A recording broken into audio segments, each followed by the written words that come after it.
Welcome to Driven, the Unscripted Success podcast, with your hosts, Mike Menino and Nariman Hamden, bringing you insights and stories on achieving personal, professional, and financial success.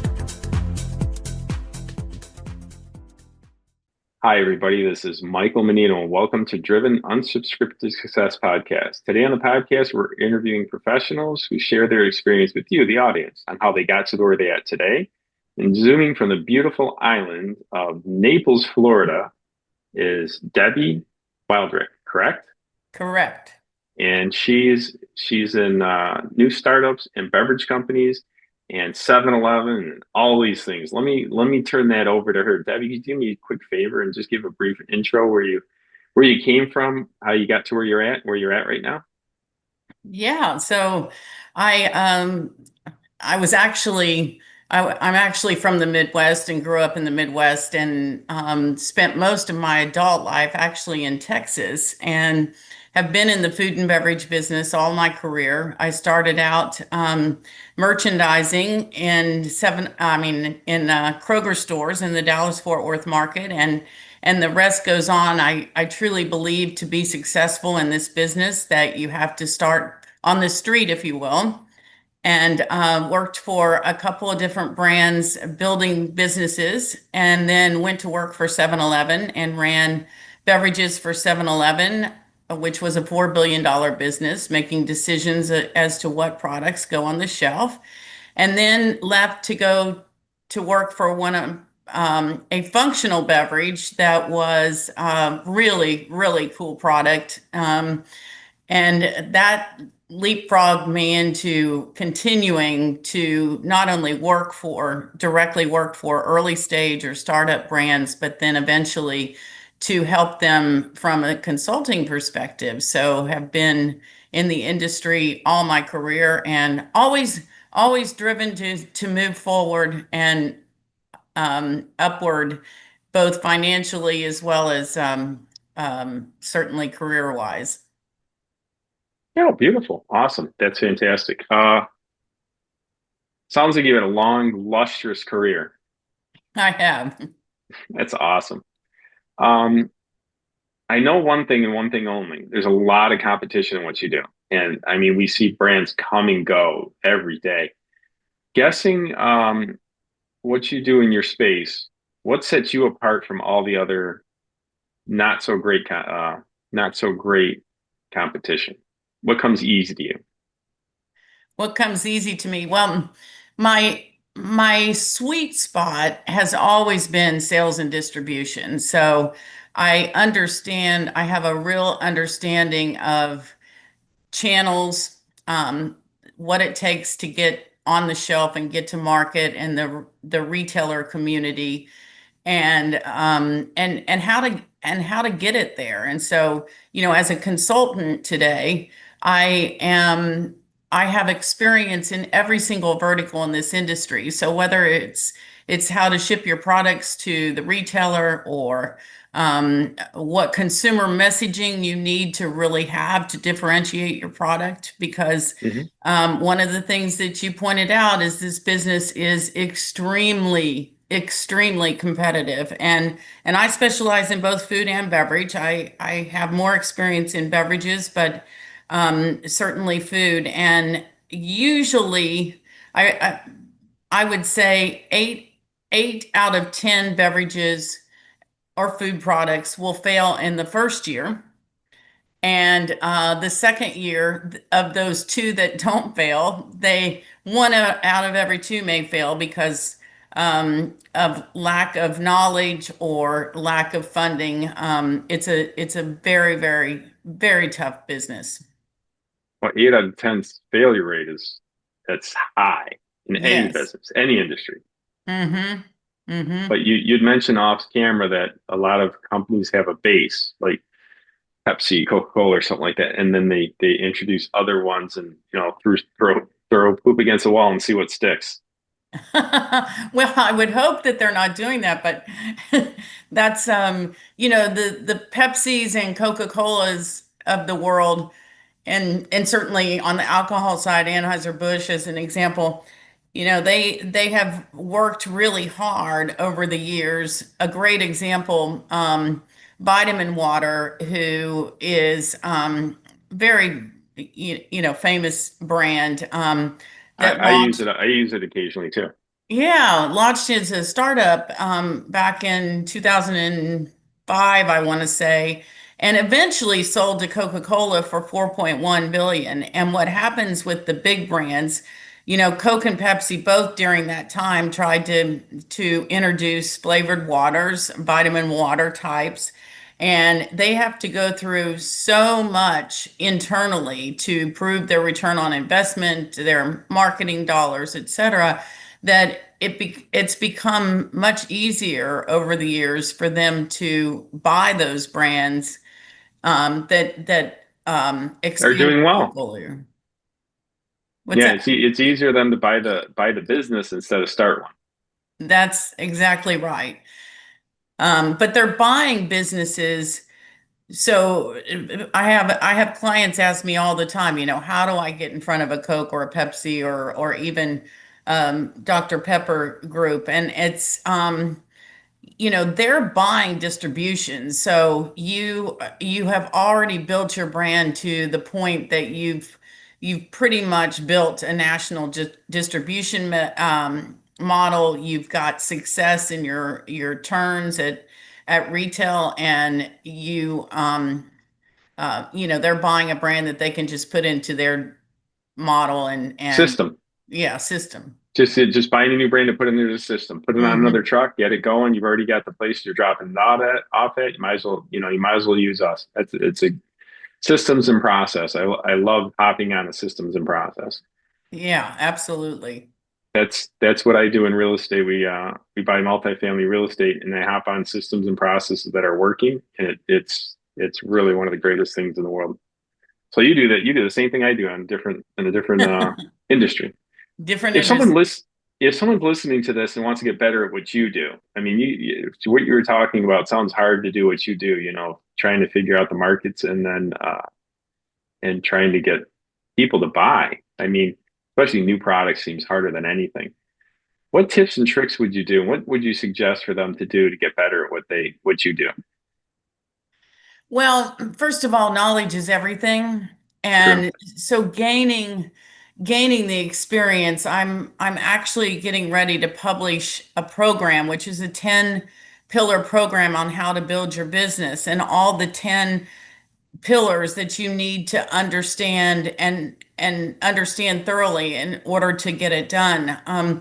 So to get better at it, first of all, as I mentioned earlier, it is a starting in this business is at the street level, if you will, and understanding the market thoroughly by simply going out and walking retail, walking stores, Oh, that's good. walking your categories, understanding what's on the shelf, understanding the competitive landscape and understanding whether or not you've got a product and a market opportunity that has the chance to be successful.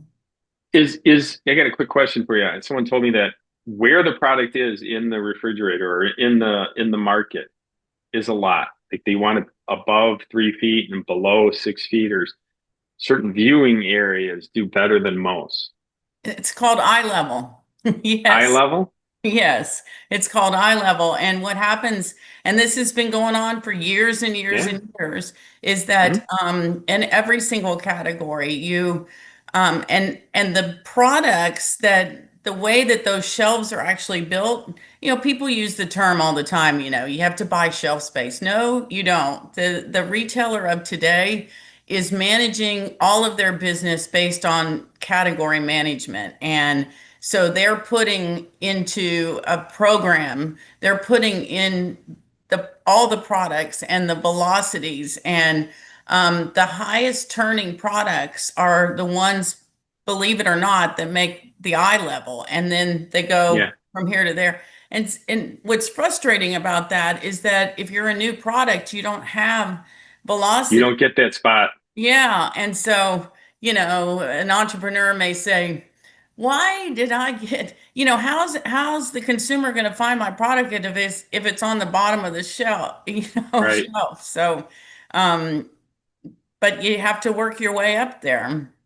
Right. Yeah, you got to build brand. Um, Wondering, everybody's had challenges in their business, their industry. I'm sure you've had your fair share. Could you share one of your biggest challenges and how you overcame it? I would say the biggest challenge and how I overcame it.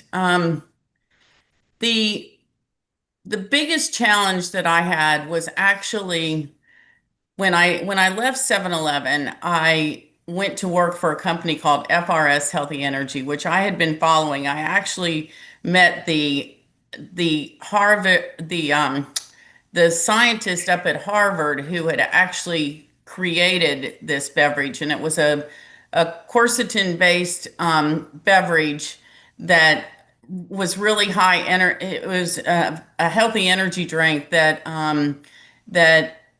if you consumed it, you didn't get that immediate gratification. And I've had that challenge because I've been in functional products for a long time, and we're constantly introducing functional products, but the consumer has to get immediate gratification. That's the challenge with functional ingredients, is that you can really, with this particular product, we actually, if if we had consumers, if we had them actually consume it for 7 days in a row, then they would more miss it than they would actually get that immediate gratification, because it was a really high performance, both executive cognitive skills as well as cycling and activities. And so we had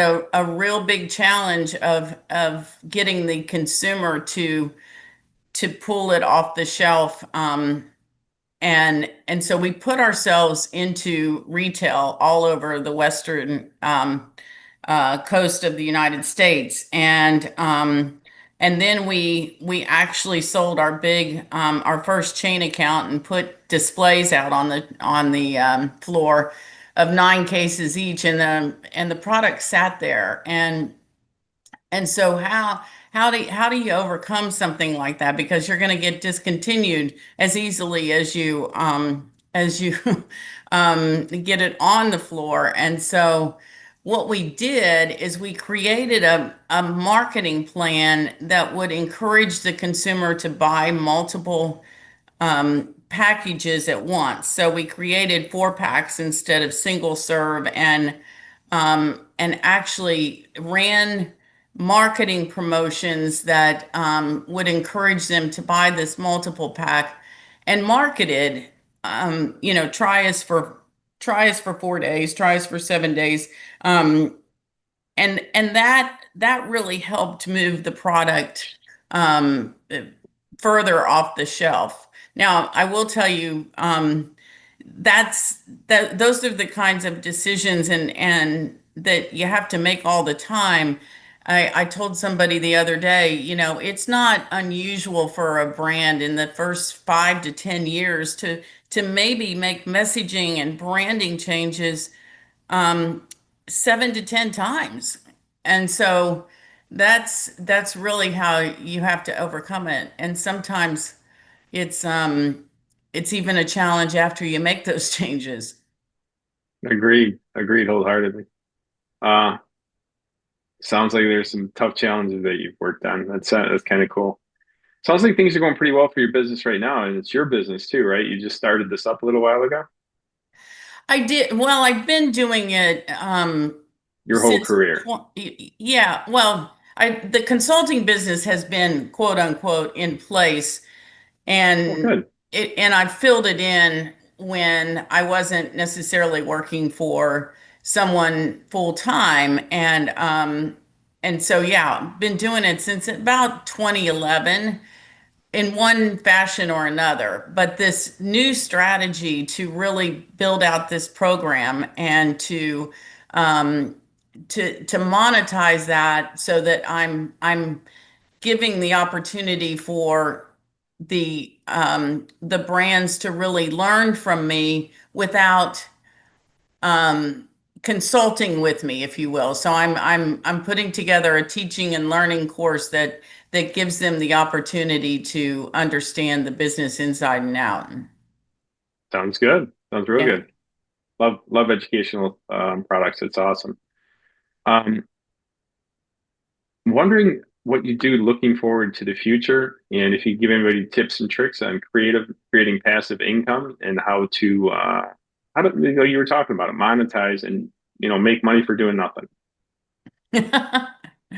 Yeah, so I just recently joined a group that that has helped me do a lot of email marketing and actually putting together an offer plan, and that offer plan is really for me my program, but it includes also participating in lots of podcasts and really getting my name out there. And so and there's three segments to this: the email marketing, the participation in podcasts. Certainly you've got the opportunity to do your own podcasts, but really the other person that has helped me, a gentleman by the name of Todd Hartley, actually he actually says, in order for you to really build your business, that you need to become that expert, that rock star in your industry, whatever your industry is. And how do you do that? You do that through video, and you do it through everyday messaging your expertise through social media. And so I'm also working on that. I mean, I've already got a reputation of being an expert in my business, and so it's not hard for me to to do that, but not everybody's like that. And he used the example in his opening seminar that, who's the best chef in the world? And Gordon Ramsay comes up, a couple others come up, but how do you know that Gordon Ramsay's the best chef in the world? Because Gordon Ramsay's told you he's the best chef in the world, and he's through videos and television and everything that he's done, obviously. So it's a great example of, becoming a rock star in your industry. And if you have a great new idea of something that you want to do, you want to help people from a health and wellness perspective, um, you need to market yourself as a rock star. Yeah, I agree wholeheartedly. I love teaching people how to invest in real estate. A lot of people don't even know they can do it and how to do it. Yeah. I agree with you wholeheartedly. Trying to work on that as much as I possibly can. Well, listen, wrapping up on this interview, and I wanted to wondering what you got in the works for the next 6 to 12 months. What's your plans? Well, obviously launching the program, which is a ten pillar program. Right? And I also am writing a book based on the 10 Cool. pillars. And then I'm going to eventually start my own podcast and do more speaking as well. So all of that is what the next 6 to 12 months is there for me, and then hopefully free myself up to do more life balance, other things personally. So travel. Awesome. Got some good plans coming up. Well, listen, Debbie, thank you very much. We really do appreciate your time and your insights and tips. If people would like to get in contact with you, how would you suggest they do that? Well, at debbiewildrick.com is all of my contact information is there, as well as a contact page. But also, if you go to free.debbiewildrick.com, you can also get a free download of the thing that I talked about earlier, which is market opportunity and product differentiation. It's a white paper that is a free download for you. So that's another way of getting to me. Sounds good. All right, everybody, if you'd like to talk to Debbie, please contact her. And thank you again for your time. We'll let everybody go. And thanks. See you on the next one. Thanks for listening to Driven, the Unscripted Success Podcast. Want to share your story? Apply to be a guest at drivensuccesspodcast.com/guest.